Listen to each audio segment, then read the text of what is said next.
Without a vision, the people perish.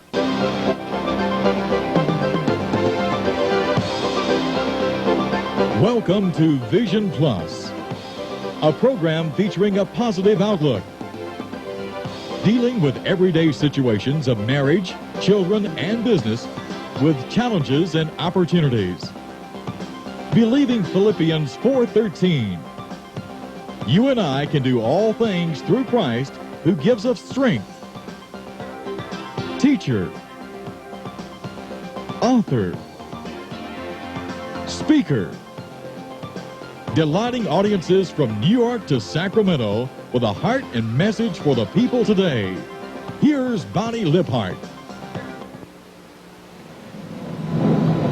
Hello, I'm Deanna Libhart, and welcome to Vision Plus. I'm filling in for Bonnie Libhart. She had a funeral to go to, and I know that all our prayers and thoughts are with her.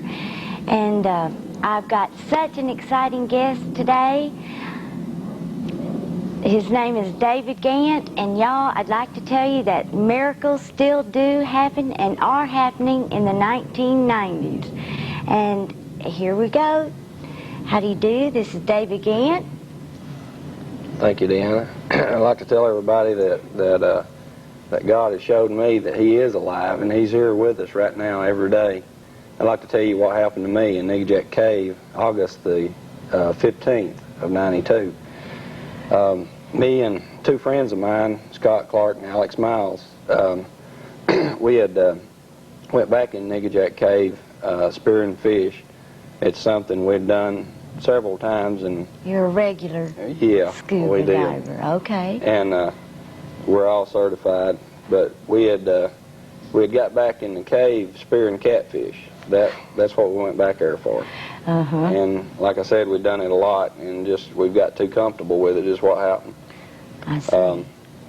We all swam back to the back of the cave, diving down as we was going back.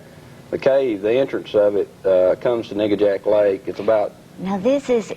Tell where that is exactly. It's the very north end of Sand Mountain, all just right. below Bryant, about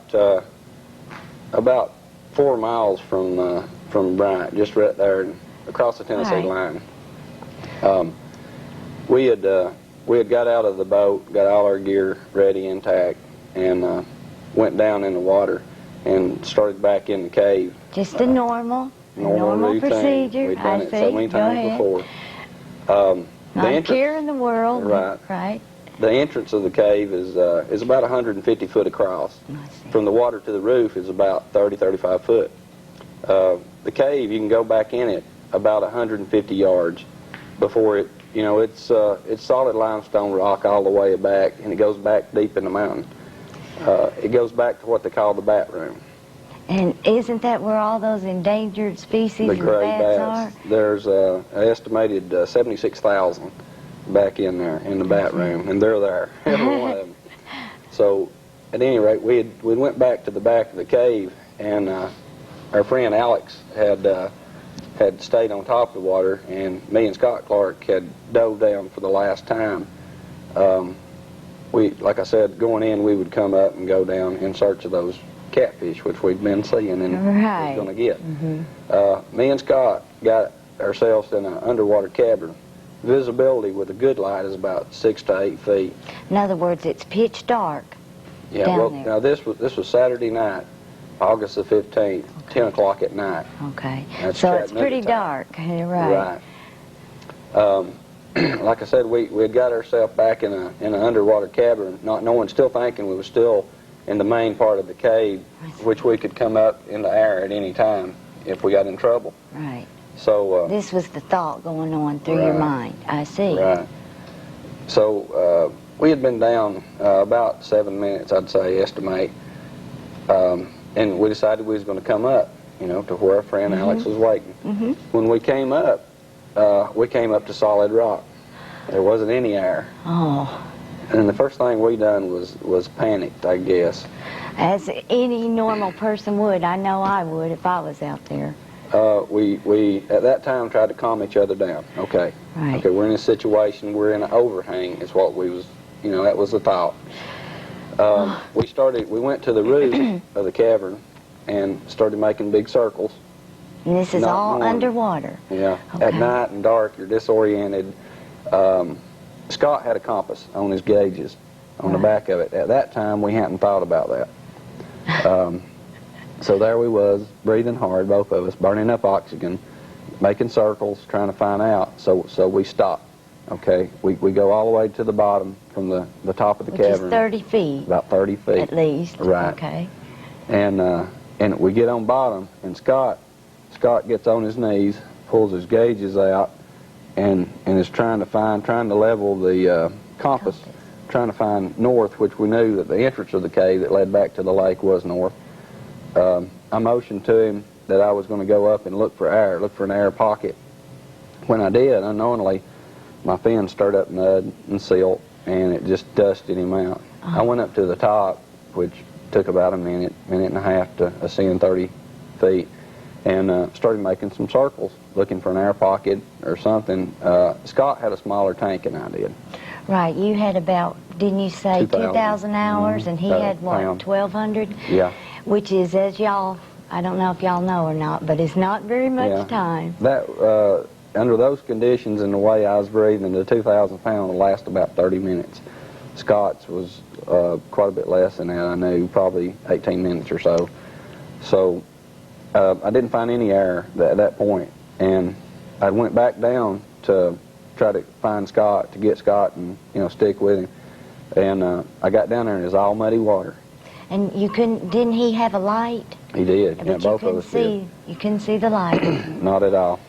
Oh. Even if the water's not muddy, you can, if you get separated, after you get 15, 20 foot apart, you can't see any light. Right. Back in there, there's so much particles in the water. Right. So I couldn't find him there, so the first thought I had was he went up there where I was. So I ascended again, swam back up towards the top. He wasn't there, couldn't see any lights. I was burning up oxygen. Right. So I had started swimming at that point. Didn't have any idea, totally disoriented in direction. The only thing I knew was what was up and down. I tried to take all the passages that led up. And didn't you say this is sort of like a little honeycomb? If you can picture that in your mind.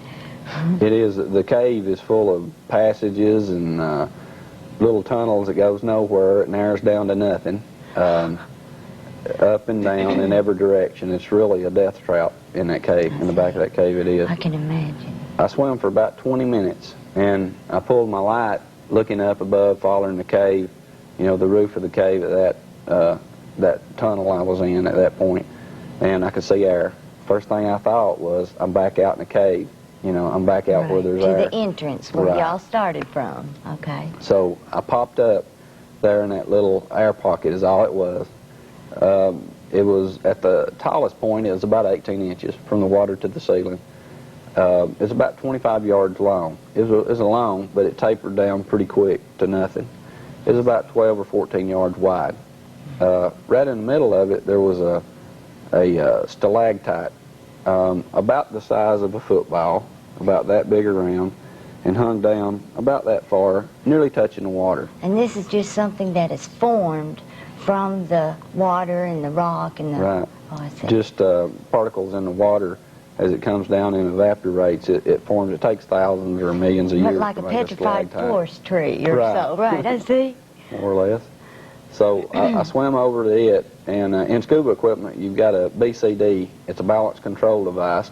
It's like a vest that your tank hooks on. Your gauges, which is called your octopus, comes from the tank, from the regulator itself. See. You have a BCD hose, which is hooked onto your BCD. You have a little tool here that you can inflate it like a life vest. Like life. So the first thing I done was pumped it up enough to keep I kept my head out of the water about like that. And I had a wetsuit on, which, right, naturally. Which it covered everything except my arms. I just had one piece of it on. The water back in the cave, later I learned, was like 68 degrees. You're not supposed to be able to stay in water that cold but about 30 to 45 minutes before you start getting hypothermia. And how long were you in there? I was in there for 20 hours. from 20 10 o'clock hours. to just nearly 6 o'clock. 20 hours. Okay. So I cut off my light after I swam over to the little stalactite and try to conserve it, try to calm myself down. Right. I can imagine how you must have been feeling. All I could think about was my friend Scott Clark. Yeah. I was scared to death, and it was going through my mind how at that particular time he could be down there taking his last breath, drowned and dying. And it was just shocking. Among all the other emotions you were going through, you still had thoughts of your friend. That's all I was worrying about at that point. I stayed in the cave in that pocket at that time for about 4 hours, 4.5 hours. I had an underwater watch with a little light, and I kept up with the time real close. Naturally. Right.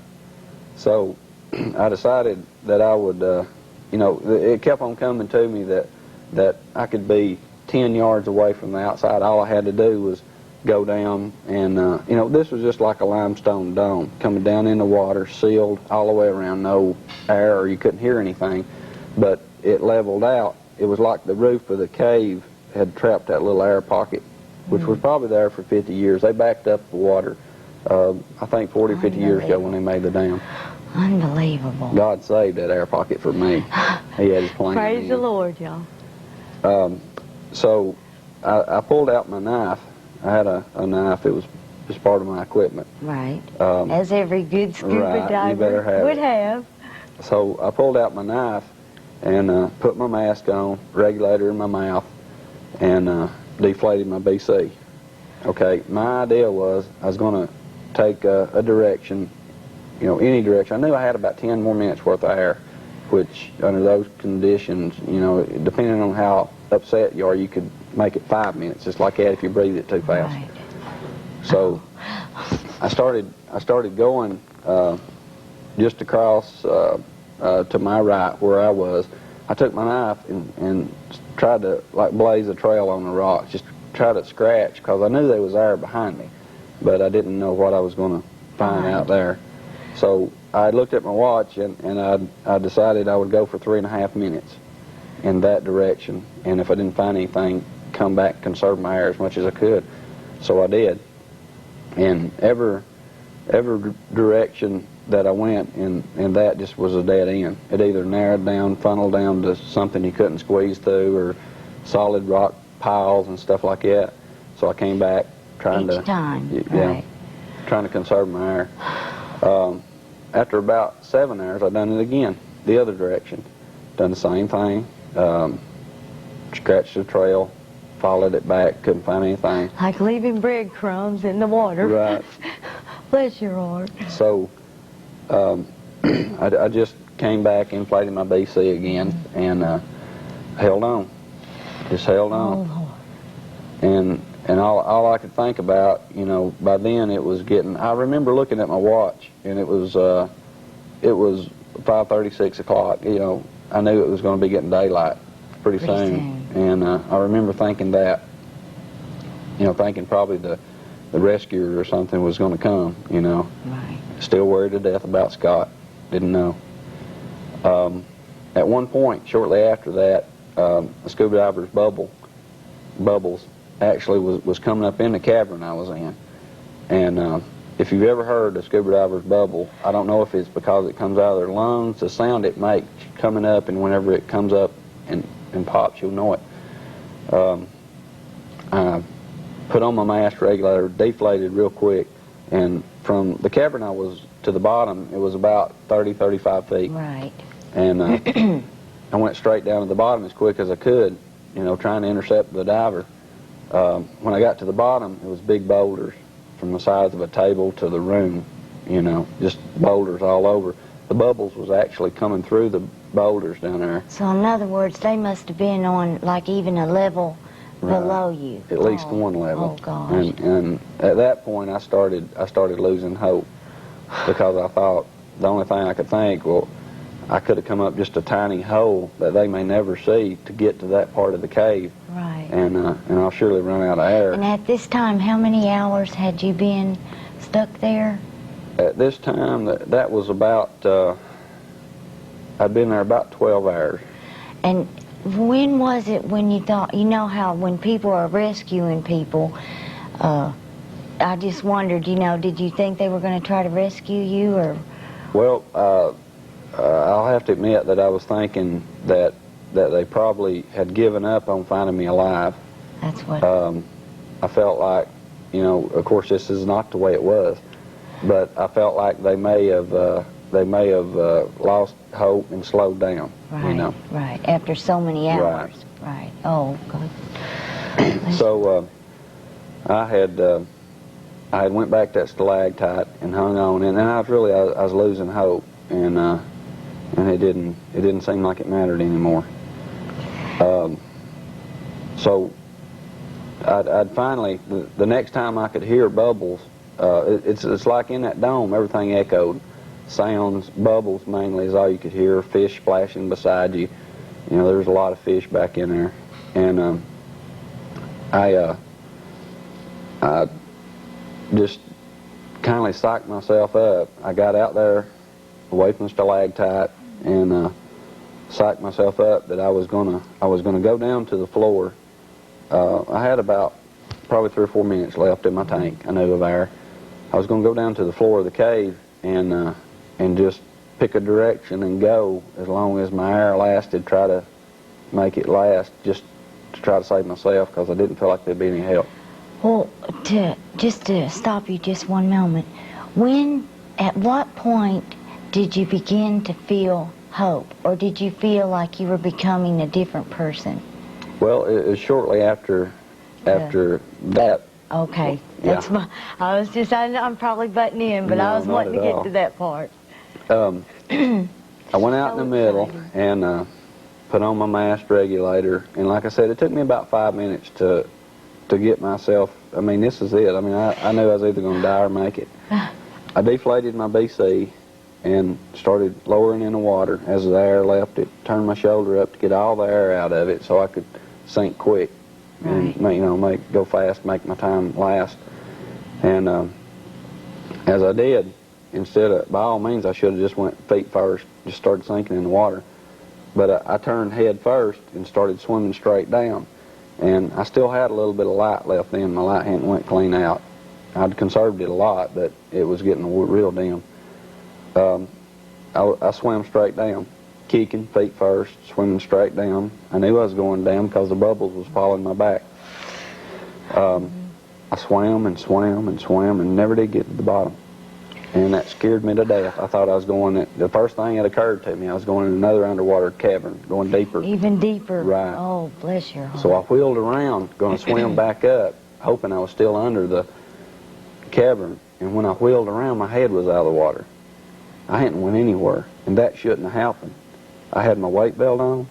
I deflated my BC. By all means, I should have went feet first without having to swim straight down. That scared me. Oh. I could feel the presence of the Lord right there. I knew that He had stopped me. Oh, y'all. So I swam over to that little stalactite and kept my mouth shut. I held on to it. I knew the Lord was there with me. Satan wouldn't have done that. He would have let me die because he had me at that point. In your life, you'd always, been a God-fearing person, but maybe your belief had not been quite this strong? Not at all. I was raised well. My mom and dad had raised me in a good church, and of course they done everything they could, but the devil had blinded me, thinking of things of the world instead of spiritual. I didn't know what it was to have the Lord in my life. Right. So this was about 11 or 11:30 Sunday. At 12 o'clock, the Lord started dealing with me. I didn't know this at the time, but churches, north end of Sand Mountain, Bryant, Higdon area is a very religious community, dotted with churches. All over that mountain. Right. I see. Different beliefs, but all believing in God. That's the main goal, y'all. I didn't know it, but there was churches that their whole service was holding hands and praying for this old boy. I didn't know that at the time, but the Lord heard him. At 12 o'clock, the Lord started putting a conviction on me. I started thinking about my life the influence I've had on a lot of people. A lot of people. I know. My family, my wife. I imagined you had quite a bit of time to soul search. Right. So he humbled me right there, and the Lord knew that that's what it took to bring this old boy down. Yes, And that's what happened. I asked the Lord to come into my life to save me, not to save me, but to save my soul. Because I really, at that point, I'd really given up on life. I was just looking for the beyond, the everlasting. And as so many people are. Yeah. You know. I should never have come out of that cave, by all means. I mean, a person's not in a cave underwater like that for 20 hours and come out. It don't happen. But it did with this. See? So then the Lord came into my life, and I'd like to try to put it in words.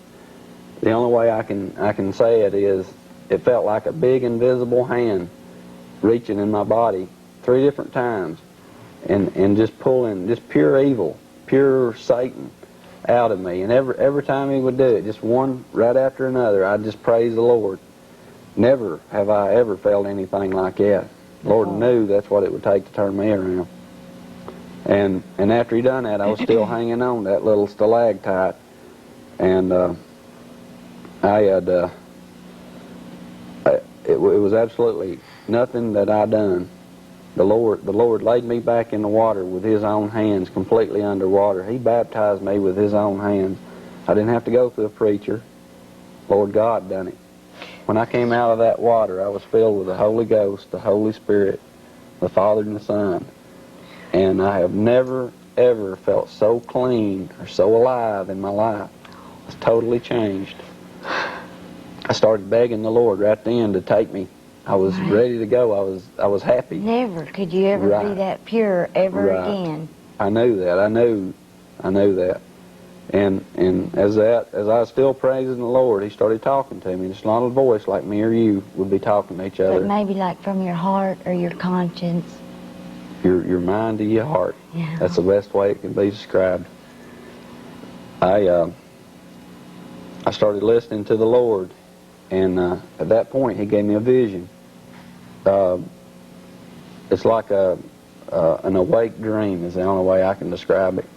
He let me see myself leaving that cave in the daylight hours. I see. In a boat, just like I did. He let me see coming out of that cave and looking over on the bank about a quarter of a mile, the Maple View camping area. He let me see the people that was all over it. There was hundreds of people over there. He let me see that. So you knew that you were going to be saved or rescued in the daylight hours with a whole crowd of hundreds of people standing around. At 12:30 that day, I knew that. While there was still people in churches praying, the Lord heard those prayers. Well, of course. I feel like he was pleased with all the people that was saying them, and I can never repay all the prayers that was prayed for me. There's words can't repay that.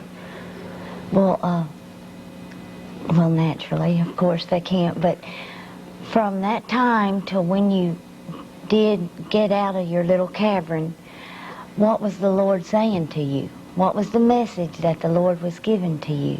That's the reason I'm here today, and the Lord's working through you all. This is the first step right here. And you. The Lord came to me after he showed me I was going to leave that cave. Right. He was talking to me, and this is not the words of David. This is straight from the Word of God. This is the mouth of God told me this. He told me to get my family ready. My wife, my kids, my family ready. And you have 3 children? I do, 3 little girls, baby. And to meet him. He said to get them ready to meet him. And his exact words was, go tell the whole world that I'll be coming for my children before the year 2000. That's what God said to me. I asked him after he said that, Lord, how can I tell the whole world? He never did answer me. But he let me know that it'd be taken care of. See, I think right there, I just want to say, I believe with all my heart that that the Lord will take care of it if we can just have, I guess, the faith, strong enough faith. The Lord knew that I'd take the ball and run with it whenever he said that, and he knew that's what it would take to get my attention. Well, David, this story is it's just such a miracle. And I just feel so blessed that I've gotten to meet you and gotten to share this with so many other people. And I just would like you to say, you know, once you got saved and you came out, briefly tell about you first seeing your father. Okay. Well, first, it's just I'll make it real quick. I was hanging on to that stalactite, thinking to myself. And I see you have some of that right here. Right. That piece of rock right there, I was hanging on to it, thinking to myself, God's hand was in that rock. It was like He was holding my hand, comforting me for 5 hours. That's so true. I asked God, can I take it? Can I take that little stalactite to have it? I wanted it for my own. And shortly after that, this come off in my hand. That's a piece of that stalactite, the top of it, about the size of a football. It came off in my hand, and my light was completely out then, so I couldn't see anything. I put the rock in the BC, and it looks like it's been cut with a rock cutting saw. I tell you what, it's just, I just think this is just so great to know, at least for myself, to know that in the 1990s miracles still happen and are happening, and that we as a people are part of it. And God's alive and here with us. Bless your heart. Mm-hmm. If you had one thing that you would like to say to anyone out there that's sharing this television show with us, I'd like you to go ahead and say that. I'd love to. It's the message that God gave me. God was pleased with all the prayers, the hundreds of thousands of prayers that was made for me, and His gift was to let His people know, and everybody that hasn't got the Lord in their life, that He's coming, and it's going to be real soon. He said to me before the year 2000, and I believe that with all my heart, God don't lie. Well, I can't tell you what this interview has meant to me, and I hope to the people out there. And I just know, just from meeting you, that the people's lives that you touch are going to be blessed just from meeting you. And I'd just like to say that I'm glad to have you with us today, and hope you'll keep us informed. And if there's anything else that we can do, please let us know. And y'all, I'd like to say that Vision Plus believes in miracles. Deanna Libhart, bless your heart for watching. Give praise, give praise. Come into His presence with thanksgiving in your heart. Your voice is raised.